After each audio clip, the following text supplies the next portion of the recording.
গতকালকে দেখলাম ঢাকা বিশ্ববিদ্যালয়ে রাজু ভাস্কর্যে কিছু যুবক ছেলে পেলে ওখানে বসে গেছেন আমরণ অন্বেষণে। দাবি কি? বলতেছে ডক্টর মোহাম্মদ ইউনূসকে কমপক্ষে 5 বছর ক্ষমতায় রাখতে হবে।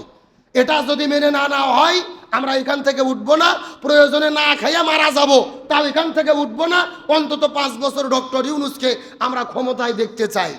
আমার মনে বলে শুধু এই যুবকদের চাওয়া না, বাংলাদেশের অনেক মানুষ, আমি গবেষণা করে দেখেছি অধিকাংশ মানুষ তারাও চাচ্ছে যে ডক্টর ইউনূস কিছুদিন ক্ষমতায় থাক। কথা বলে না কেন? ভালো করে বুঝবেন, আমরা নির্বাচন চাই। আমার বয়স 34 বছর, আল্লাহর রহমতে একবারও ভোট দিতে পারিনি। সুবহানাল্লাহ কর কি জোরে কর নাউজুবিল্লাহ। আমার মতো যাদের যুবক বয়স বুকে হাত দিয়ে বলেন ভালোভাবে আমরা ভোট দিতে পেরেছি। 34 বছর হলে আমি ভোট দিতে পারিনি হুজুর হইয়ে, তার মানে যুবকরা দিতে পারেনি। সুতরাং ভোট তো অবশ্যই চাই, তবে 1800 ছাত্র জনতা জীবন দিয়েছে শুধু নির্বাচনের জন্য নয়, নতুন করে রাষ্ট্র সংস্কার করে ভেঙে পড়া রাষ্ট্রকে শক্তিশালী করার জন্য, আর ওই গণহত্যাকারীদের বিচার দেখার জন্য। যারা 1800 ছাত্র জনতার বুকে গুলি করেছে, যারা আমার নিরপরাধ ভাইদেরকে শহীদ করে দিয়েছে, এদের বিচার না করে যদি এই সরকার নির্বাচন দিয়ে ক্ষমতার থেকে চলে যায়, এর চাইতে বড় গাদ্দারি এই দেশের একটাও হবে না। আমরা সরকারকে শুধু চাইনা সফর করার জন্য ক্ষমতাত বসাই নাই, থাইল্যান্ডে যাওয়ার জন্য ক্ষমতাত বসাই নাই। তাদের মূল দায়িত্ব দুটো, 1 নম্বর রাষ্ট্র সংস্কার করে ঠিক করা, আর 2 নম্বর হলো গণহত্যার বিচার করা। আবার অনেকে বলে ডক্টর ইউনূসের ম্যান্ডেট নাই, বিনা ভোটে সরকার হয়েছে, এর থাকার কোনো অধিকার নেই।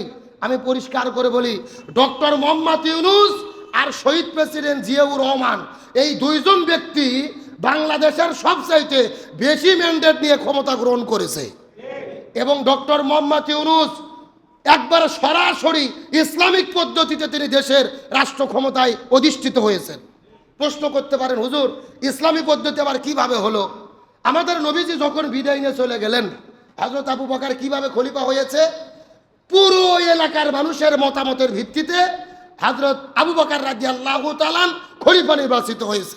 একই রকম স্বৈরাচার হাসিনা পালিয়ে যাওয়ার পরে বাংলাদেশের 18 কোটি জনগণ, রাজনৈতিক যত দল আছে, বিএনপি, জামাত, জাতীয় পার্টি, চরমোনাই, হেফাজত, সব দল মিলে 18 কোটি মানুষ মিলে আমরা ইউনূসকে ধরে এনে ক্ষমতায় বসে দিয়েছি। তিনি আসতে চাইনি।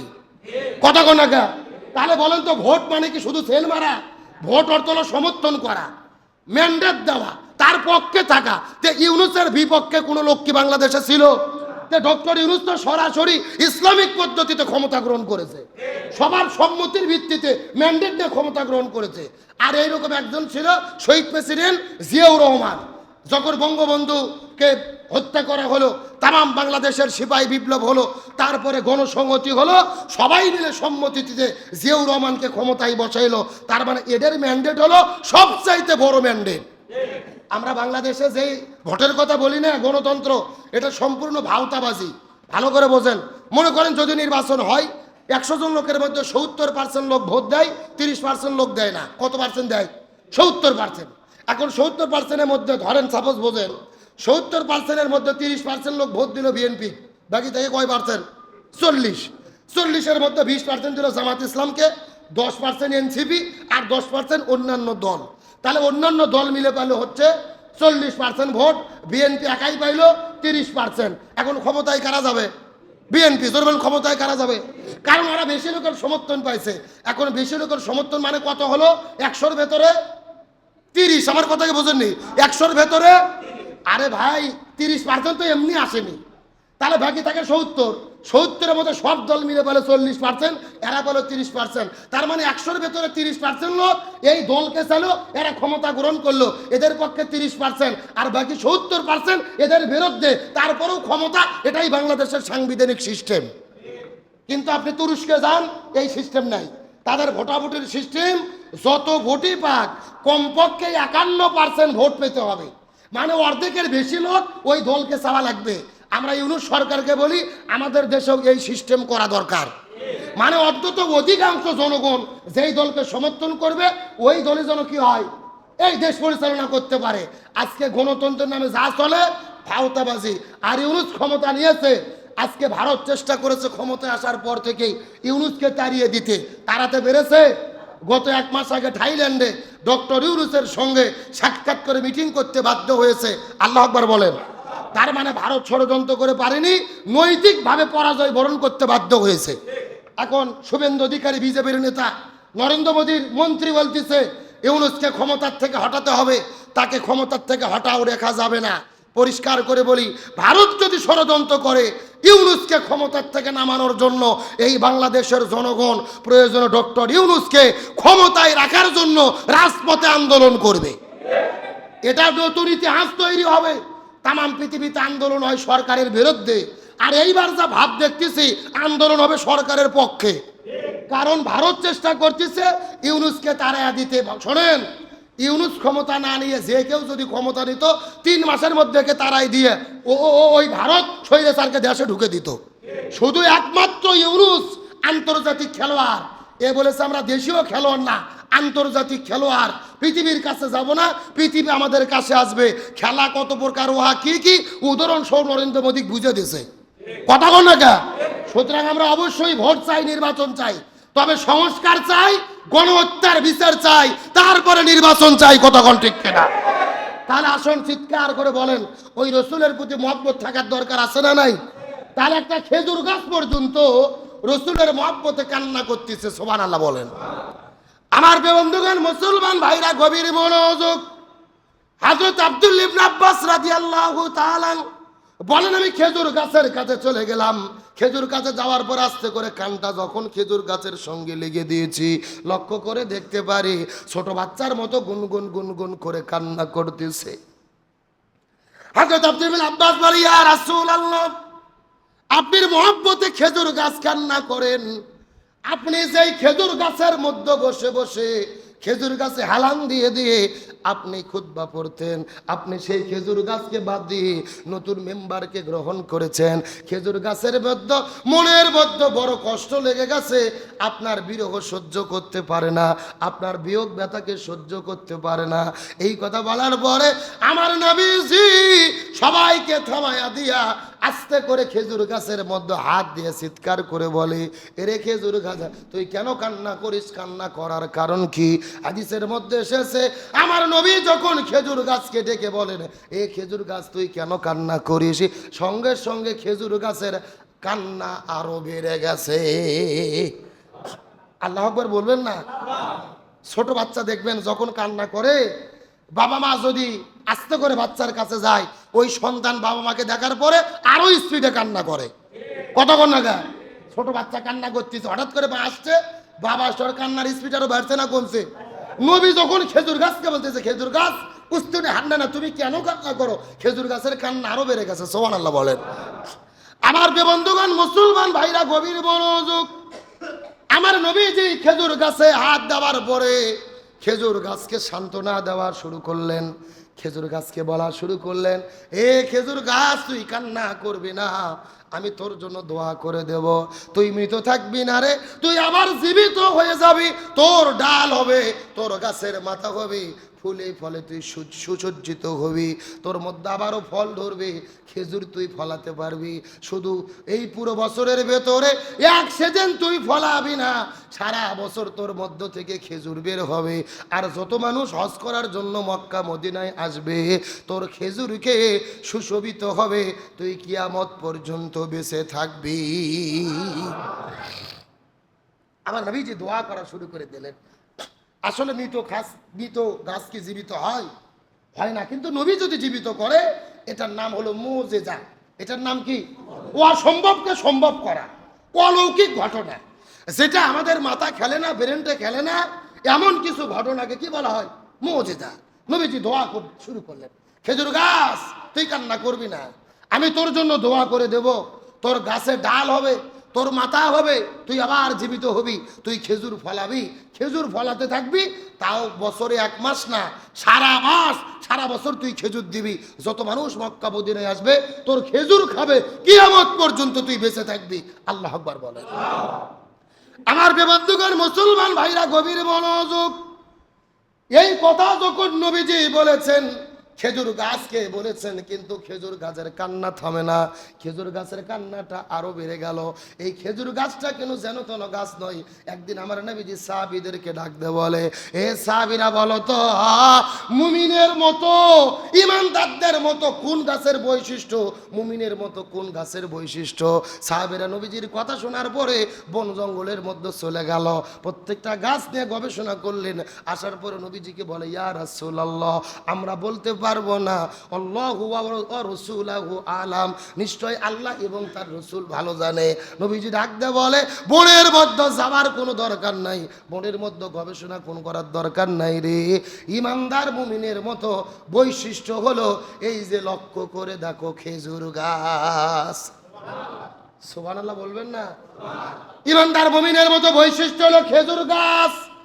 ইমানদার মুমিন যদি টয়লেটের মধ্যে যায় সেটাও ইবাদত, ব্যবসা করে সেটাও ইবাদত, চাকরি করে সেটাও ইবাদত, স্ত্রীর সঙ্গে প্রেম ভালোবাসা মহব্বত করে সেটাও ইবাদত, স্ত্রীর সন্তানের প্রতি ভালোবাসা করে সেটাও মহব্বত, আবার সন্তানদেরকে লালন পালন করে সেটাও ইবাদত, রাস্তাতে হেঁটে যায় সেটাও ইবাদত। তার মানে মুমিনের জন্ম থেকে শুরু করে মৃত্যু পর্যন্ত কোরআন সুন্নাহ মতো যদি পথ চলে সব কিছুই, সেটা বলেন সব কিছুই। এই ইমানদার মুমিনের মতো বৈশিষ্ট্য হলো খেজুর গাছের। পুরো খেজুর গাছটা কাজে লাগে। খেজুর গাছ এমন একটা গাছ, এই গাছের কাঁটাটা কাজে লাগে কি লাগে না? আরো জোরে বলেন। খেজুর গাছের কাঁটা কাজে লাগে, খেজুর গাছের ডাল কাজে লাগে, ঘর বানায়, আবার খেজুর গাছের পাতা কেটে কেটে বিছানা বানায়, সব বানাই, পাটি বানায়। তার মানে ডালটাও কাজে লাগে, পাতাটাও কাজে লাগে। আবার খেজুর যেই খেজুর দেয়, এটা পৃথিবীর মধ্যে সবচাইতে শক্তিশালী খাবার। সুবহানাল্লাহ বলবে না? পৃথিবীতে যত খাবার আছে সবচাইতে শক্তিশালী খাবার কি? এই খেজুরের মধ্যে এত প্রোটিন, এত শক্তি আর কোনো খাবারের মধ্যে না। আবার খেজুর গাছ যাই রস দেয়, স্বাদ আছে না নাই? খেজুর গাছ এমন একটা গাছ, পুরো গাছটাই কাজে লাগে, পাতা কাজে লাগে, বাকল কাজে লাগে, খেজুরটাও কাজে লাগে। আবার যখন মারা যায়, খেজুর গাছ এমন একটা গাছ, খেজুর গাছ আর তাল গাছ, এই দুইটা জিনিস দিয়ে যদি খুঁটি বানাতে পারেন, ঘর বানাতে পারেন, আপনি পুরো ঘর চলে যাবে, আপনার বাপ দাদার 14 গোষ্ঠী চলে যাবে, আপনিও চলে যাবেন, এদের কোনো নষ্ট কতক্ষণ না গে। আমার দাদার দাদা ঘর বানিয়েছিল, আমার দাদার দাদা ওই তালের গাছ দিয়ে আর খেজুর গাছের কিছু গাছ দিয়ে। গতবারে আগের বার আমরা ওগুলো ভেঙে গরু থাকার গোল বানাইছি। 200 বছর আগে 2 বার ঘর গেছে, ওগুলো কিচ্ছু হয় না। আল্লাহু আকবার কর। তাহলে খেজুর গাছ, তাল গাছ এত শক্তি, সব নষ্ট হয় এরা। এই জন্য আমার নবী যে বলে সাহাবীদেরকে, এই খেজুর গাছের গুণাবলী হলো ইমানদারদের জন্য, খেজুর গাছের গুণাবলী হলো ইমানদার মুমিনদের মতো। এই জায়গার মধ্যে শেষ নয়, খেজুর গাছটা হলো মানুষের মতো। জোরে বলেন আল্লাহু আকবার। খেজুর গাছ কেমন করে মানুষের মতো হলো? আপনি মানুষের যদি হাত কাটেন, মানুষ বেঁচে থাকে, পা কাটেন, মানুষ বেঁচে থাকে, হাত কাটবেন, পাও কাটবেন, মানুষ কিন্তু মারা যাবে না, ওই মানুষটা বেঁচে থাকবে। একই রকম ভাবে যদি খেজুর গাছের ডাল কাটেন, তাও খেজুর গাছ বেঁচে থাকে। খেজুর গাছের ছাল কাটেন, একবার পেট কাটে রস বার করে, পরের বার পিঠ কাটে, একবার এই পাশে কাটে আর একবার ওই পাশে কাটে। কতক্ষণ লাগা এ রস লাগায় কেমনে? একবার এই সাইডে রস লাগায়, পরের বার আর এক সাইডে। কি মনে করেন এরকম ভাবে কোনো গাছক যদি কাটতেন, একবার এই সাইড আর একবার ওই সাইড, কোনো গাছ বাঁচবে? খেজুর গাছ থেকে গবেষণা করছে যে 6 বছর বয়স থেকে খেজুর গাছও কাটা শুরু করছে, আমার দাদার আমল থেকে, এখান থেকে কাটা শুরু করছে, 10 হাত চলে গেছে, একবার এই মুড়ো কাটে আর একবার ওই মুড়ো কাটে, তাও খেজুর গাছ টিকে থাকে। আল্লাহু আকবার বলেন। এই তো রাসূল বলেছেন খেজুর গাছ হলো মানুষের মতো। সুবহানাল্লাহ বলে। একই রকম মানুষের হাত কাটে, পাও কাটে, কিন্তু যদি মানুষের মাথা না কাটে, এই মানুষটা বাঁচার সম্ভাবনা আছে। খেজুর গাছের ডাল কাটে, পেট কাটে, পিঠ কাটে, মরে না। কিন্তু খেজুর গাছের যদি মাথা কেটে দেয়, খেজুর গাছ আর বাঁচে। মানুষের মাথা কাটলে যেরকম মানুষ মারা যায়, খেজুর গাছের মাথা কাটলে খেজুর গাছও মারা যায়। কিন্তু আমার নবীজি উস্তুনে হান্না নাকি ডাকতে বলে, এ উস্তুনে হান্না না, আমি তোকে সান্ত্বনা দিয়ে বললাম তোর কোনো টেনশন নাই, তোর জন্য দোয়া করে দেব, তোর আবার মাথা হবে, তুই আবার জীবিত হবি, তোর থেকে খেজুর হবে। আর কিয়ামত পর্যন্ত খেজুর দিতে পারবি। তার মানে ইমানদার মুসলমানদেরকে আল্লাহ তাআলা মুমিনের সঙ্গে খেজুর গাছের কেন তুলনা করলেন? খেজুর গাছকে আঘাত করে ছাল কেটে ডাল কেটে যে এরকম খেজুরদেরকে মারা যায় না, একই রকম ইমানদার ব্যক্তিদেরকে অন্যায় করে অত্যাচার করে জুলুম করে হাত কেটে পাও কেটে চোখ হারায়া তারপরে আহত করে জেলে বন্দি করে ইমানদারদেরকে ইমান থেকে সরানো যায় না। সুবহানাল্লাহ বলেন। আল্লাহ রাসূল নবীজি ইমানদারের সঙ্গে খেজুর গাছের কেন তুলনা করলেন? এই যে গত 16 বছরে বাংলাদেশ ইসলামের উপরে যত অন্যায় অত্যাচার হয়েছে, নির্যাতন হয়েছে, আলেমদের জেলে বন্দি করেছে, ইসলামী আন্দোলন কি বাংলাদেশ থেকে কমেছে? জোরে বলেন কমেছে? বরং আমরা দেখতে পাচ্ছি হাসিনা পালিয়ে যাওয়ার পরে বাংলাদেশে ইসলামপন্থীদের উত্থান আরো বেড়ে গেছে। কথা কন না কে? ভারতের ঘুম হারাম, শেখ হাসিনার ঘুম হারাম, যেখানে 16 বছর করলাম কি আর এখন দেখতেছি কি? কথা কন না কে? বরং যারা ইসলামকে নির্মূল করতে চেয়েছে তারাই দেশ থেকে বিতাড়িত হতে বাধ্য হয়েছে। এগুলো কার খেলা?